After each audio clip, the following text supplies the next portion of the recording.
Hello friends, আজকে আপনাদেরকে দেখাবো আমার বাড়ির সবজি চাষ কীভাবে সবজি হয়েছে। দেখুন, এইটা গাঁদা ফুল, এই দেখুন বাঁধাকপি চাষ হয়েছে, তার সঙ্গে আলু চাষ হয়েছে। সম্পূর্ণ জৈব পদ্ধতিতে আমরা চাষ করেছি, জৈব সার প্রয়োগ করে এগুলো চাষ হয়েছে। এইটা আছে ছোলা গাছ। এই ছোলা গাছ কত সুন্দর, দেখুন জৈব সারে ছোলা গাছ কেমন সুন্দর হয়েছে।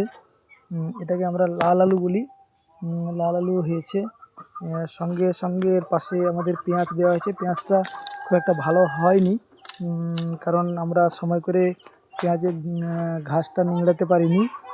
এবং সাইডে দেখুন, এটা হচ্ছে মটর গাছ,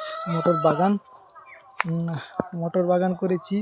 এই দেখুন ফুল হয়েছে, মটরের ফুল হয়েছে, এবং এই সুন্দর সুন্দর মটর শুটি ধরেছে। দেখুন এই মটরশুঁটি, দেখুন কত সুন্দর মটরশুঁটি হয়েছে।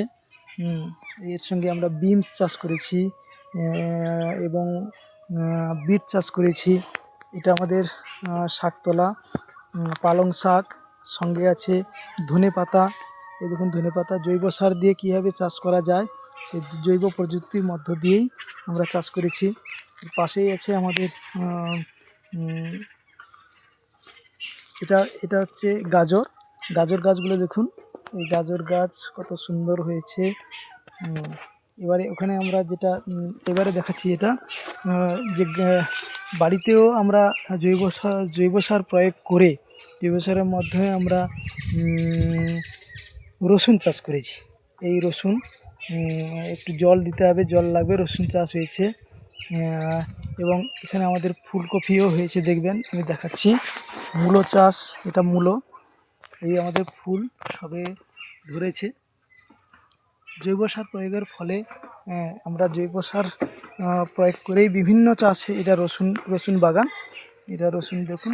এবার আমাদের ফুলকপি কীভাবে হয়েছে দেখুন, জৈব সার প্রয়োগ করে ফুলকপি কত বড় বড় ফুলকপি হয়েছে দেখুন, ঠিক আছে।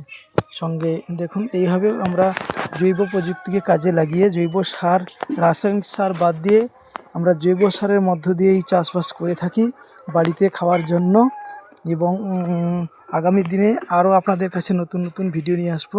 আপনারা যারা নতুন, আমার এই চ্যানেলটিকে সাবস্ক্রাইব করবেন এবং লাইক দেবেন। ধন্যবাদ।